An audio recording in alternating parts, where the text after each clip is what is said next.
നമുക്ക് അലീനയുടെയും മനുഷ്യങ്ങളുടെയും ഇന്നത്തെ നല്ലൊരു കഥ കേട്ടാലോ? വീഡിയോ ഇഷ്ടപ്പെടുവാണെങ്കിൽ ഒന്ന് ലൈക്ക് ചെയ്ത് ഹൈപ്പ് ചെയ്യാൻ മറക്കരുത് കേട്ടോ.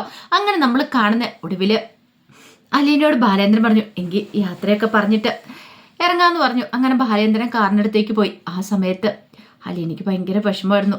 അലീന കൃഷ്ണമോളെ രോഹിത്തിനെയൊക്കെ നോക്കുവാണ്. ആ സമയത്ത് കൃഷ്ണമോൾക്കും ഭയങ്കര ബുദ്ധിമുട്ടായിരുന്നു. രോഹിത്തിന്റെ അടുത്ത് എന്നിട്ട് ആ കയ്യെ പിടിച്ചിട്ട് അലീന പറഞ്ഞു, അറിയാലോ ഈ കുടുംബത്തിലെ കാര്യങ്ങളൊക്കെ നോക്കേണ്ടവനാണ് നീ. അച്ഛനും അസുഖങ്ങളും കാര്യങ്ങളൊക്കെ ഉണ്ട്. അപ്പൊ അച്ഛന്റെ മനസ്സ് വേദനിക്കാതെ നോക്കണം. ബാക്കി നിന്റെ പെങ്ങന്മാരുടെ കാര്യങ്ങളൊക്കെ നന്നായിട്ട് തന്നെ നീ നോക്കണം എന്നൊക്കെ പറഞ്ഞൊരു ഉപദേശം കൊടുക്കുന്നുണ്ട്. രോഹിത് അതിന് മറുപടിയൊന്നും പറഞ്ഞില്ല. പിന്നെ നിന്റെ കാര്യം അതെനിക്കറിയാം, നിന്റെ കാര്യം പ്രത്യേകിച്ച് ഞാനൊന്നും പറയണില്ല. അതൊക്കെ നീ നല്ല ഭംഗിക്ക് നോക്കണം, ഒന്നിനും ഒരു കുറവും വരില്ല. അങ്ങനെ ഒരു ഉപദേശമൊക്കെ കൊടുത്തു. പിന്നീട് നോക്കിയപ്പോൾ ബബിത അങ്ങനെ അവിടെ ഒന്ന് നിൽക്കുന്നുണ്ടായിരുന്നു. അപ്പൊ ബബിതയെ കണ്ടു കഴിഞ്ഞപ്പോഴത്തേനും അലീന അവിടേക്ക് ചെന്നിട്ട് പറഞ്ഞു, മോളെ ഞാൻ ഇറങ്ങുക കേട്ടോ എന്നൊക്കെ പറഞ്ഞു. അപ്പോഴേക്കും ബബിത പറഞ്ഞു, എന്നോട് എന്തിനാ പറയണേ? എന്നോട് ആരും യാത്ര പറയൊന്നും വേണ്ട, അതിന്റെ ആവശ്യമൊന്നുമില്ല. പോവേണ്ടവർക്ക് പോയിക്കൂടെ? എന്നോട് എന്തിനാ പറയണമെന്ന് ചോദിച്ചു ദേഷ്യപ്പെട്ട് മുറിയിലേക്ക് പോയിട്ട് കഥ അങ്ങോട്ട് വലിച്ചടയ്ക്കുവാണ്. അത് കണ്ടപ്പോഴത്തേനും ഭയങ്കര സങ്കടമായി പോയി അലീനയ്ക്ക്. പിന്നീട് കൃഷ്ണമോളുടെ അടുത്തേക്ക് ചെന്നു. കൃഷ്ണമോളോട് എന്നിട്ട് പറഞ്ഞു, മോളെ ഞാൻ പോയിട്ട് വരാമെന്ന് പറഞ്ഞു. ചേച്ചി എന്നോട് യാത്ര പറയണ്ട, മോള് വിഷമിക്കൊന്നും വേണ്ട. ഈ വീട്ടില് ബബിതയ്ക്കും രോഹത്തിനൊന്നും അറിയത്തില്ലാത്ത കാര്യങ്ങളൊക്കെ നിനക്കറിയാലോ ഞാൻ എന്തുകൊണ്ടാണ് ഇവിടെ നിന്ന് പോകുന്നതെന്ന്. പിന്നെ ഞാൻ ഇവിടേക്ക് വന്ന അനാഥയായിട്ടാണെങ്കിലും തിരികെ പോകുമ്പോൾ കൂടപ്പുറപ്പുകളൊക്കെ എനിക്കുണ്ട്. നിങ്ങളെല്ലാം എൻ്റെ സഹോദരന്മാരാന്നുള്ള കാര്യങ്ങളൊക്കെ എനിക്കറിയാം. പിന്നെ നിനക്കറിയാലോ, എങ്ങനെയും വരാനായിട്ടൊരു അവസരം കിട്ടുവാണെങ്കിൽ ഞാൻ ഇങ്ങോട്ടേക്ക് വരാം, എല്ലാവരും കാണുകയൊക്കെ ചെയ്യും. എന്നാലും ചേച്ചി എന്നൊക്കെ പറഞ്ഞുകൊണ്ട് കരയുമ്പത്തേനും പറഞ്ഞു, കരയരുത്, എന്നെ അങ്ങോട്ട് വെറുതെ സങ്കടപ്പെടുത്തരുത്, നന്നായിട്ട് പഠിക്കുകയൊക്കെ ചെയ്യണം. അങ്ങനെയൊക്കെ പറഞ്ഞ് കുറേ ഉപദേശങ്ങളും കാര്യങ്ങളൊക്കെ കൊടുക്കുകയാണ്. കൃഷ്ണമോള് പറഞ്ഞു, ചേച്ചി പോകുകയെന്ന് ഓർക്കുമ്പോൾ സഹിക്കാൻ പറ്റുന്നില്ല. ഇത്രയും ദിവസം എന്ത് രസമായിരുന്നു, പക്ഷെ ഇപ്പൊ പെട്ടെന്ന് ചങ്ക് പൊടിയുന്ന പോലെ വിഷമമെന്ന് പറഞ്ഞു. എന്തിനാ വിഷമിക്കണേ? എന്താവശ്യമുണ്ടെങ്കിലും എന്നെ വിളിക്കാൻ മടിക്കരുത്. ഒരു ബുദ്ധിമുട്ടുണ്ടായിട്ടുണ്ട്, എന്നെ വിളിച്ച് പറയണം. ആ സെക്കൻഡ് ഞാൻ ഇങ്ങോട്ടേക്ക് ഓടി വരും. പറഞ്ഞത് കേട്ടല്ലോ, ഒന്നും മറച്ചു വെക്കരുത് എന്നോട്. ഇല്ല ചേച്ചി എന്ന് പറഞ്ഞു. പിന്നീട് കൃഷ്ണമോൾ അലീനയെ കെട്ടിപ്പിടിക്കുകയാണ്. ഈ സമയത്ത് രോഹിത്ത് അലീനയുടെ ബാഗെല്ലാം കൊണ്ടുപോയി കാറിനകത്തേക്ക് കയറ്റി വെച്ചു. ഭവിത മുറിയിലേക്ക് പോയിട്ട് ഒന്നും ചെയ്യാൻ പറ്റാത്ത വിധം ഇങ്ങനെ നിൽക്കുവാണ്. എന്ത് ചെയ്യണമെന്നറിയില്ല. ഭവിതയുടെ കണ്ണൊക്കെ ഇടയ്ക്കിടയ്ക്ക് നിറഞ്ഞു വരുന്നുണ്ടായിരുന്നു. അലീനെ പോകുകയെന്ന് പറഞ്ഞപ്പോൾ ഭവിതയ്ക്ക് വല്ലാത്തൊരു ബുദ്ധിമുട്ടാണ്.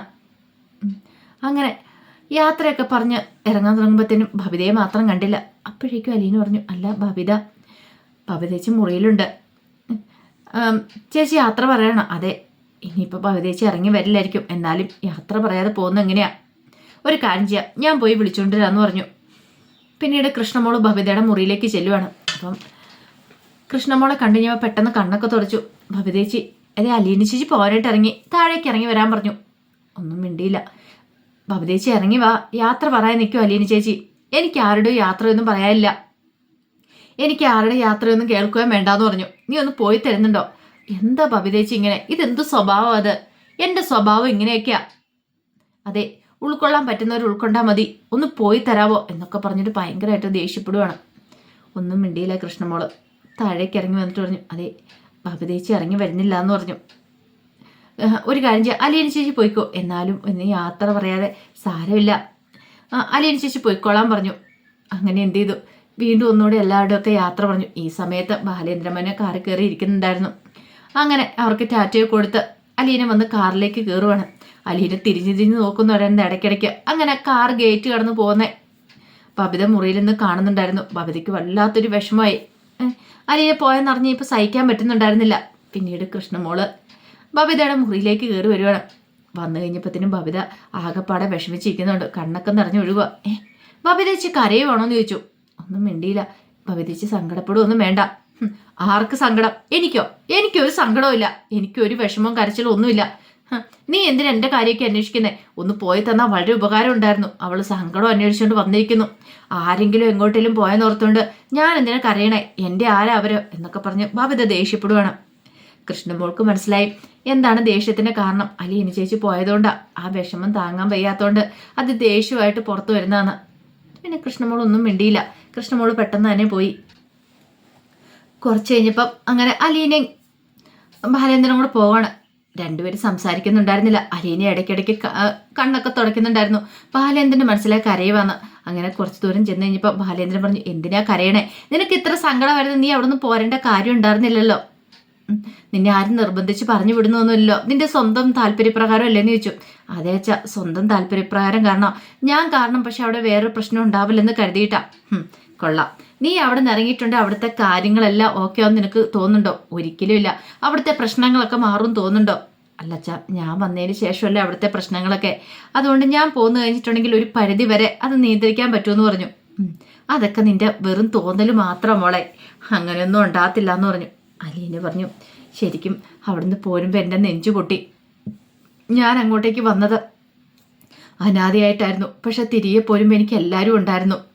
എനിക്ക് എന്തൊക്കെയാ ആ വീട് തന്നത്? ഒന്നുമില്ലേലും എൻ്റെ അച്ഛനെ തന്നില്ലേ? എനിക്ക് എന്തൊരു സന്തോഷമാണെന്നറിയോ മറ്റുള്ളവരുടെ മുന്നിൽ അച്ഛനെ എൻ്റെ മോളാന്ന് പറയുമ്പോൾ. എനിക്ക് ആ സന്തോഷം സഹിക്കാൻ പറ്റുന്നില്ല ചില സമയത്തെന്ന് പറഞ്ഞു. അത്രയ്ക്ക് സന്തോഷമുള്ളൊരു കാര്യമാണ്.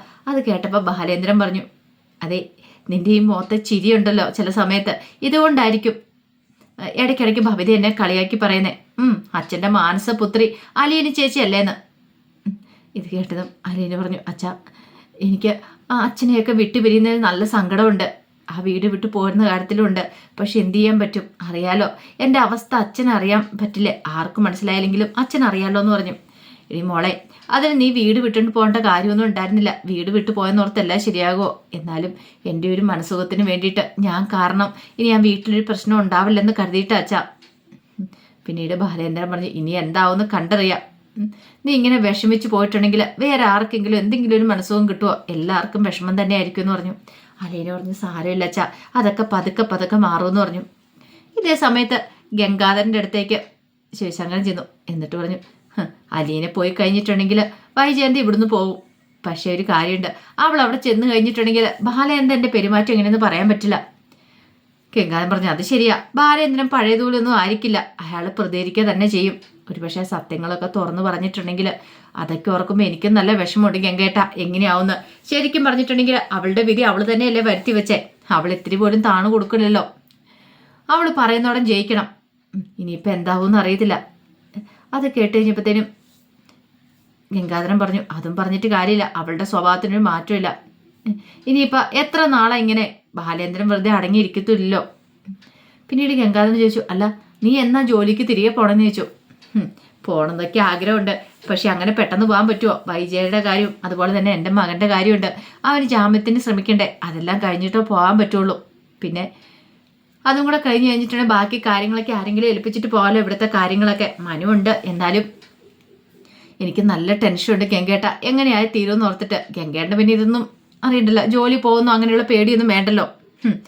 ജോലി പോകുന്നുള്ള പേടി വേണ്ട, പക്ഷെ ഭാര്യ പോകുന്നുള്ള പേടി വേണം. ഇപ്പം മാലതി പിന്നെ മോളുടെ അടുത്ത് ആയതുകൊണ്ട് കുഴപ്പമില്ല. പക്ഷെ അവൾ വന്ന സമയത്താണ് ഞാനിവിടെ വന്ന് നിൽക്കുന്നതെങ്കിൽ അവൾക്ക് സഹിക്കില്ല എന്ന് പറഞ്ഞു.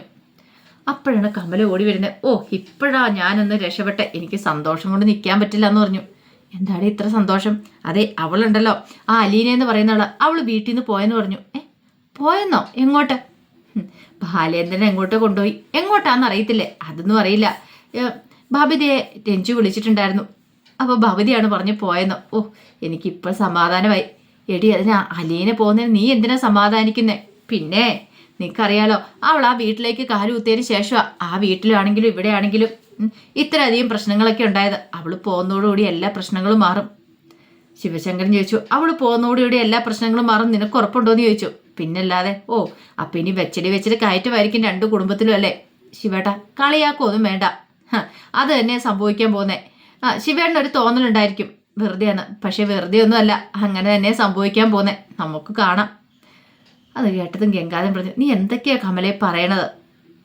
ശിവശങ്കരൻ പറഞ്ഞു, നീ ഒന്ന് പോകുന്നുണ്ടോ എൻ്റെ കമലെ, മനുഷ്യരെ കൊണ്ട് വെറുതെ പറയിപ്പിക്കാനായിട്ട് എന്നൊക്കെ പറഞ്ഞ് ദേഷ്യപ്പെടുവാണ്.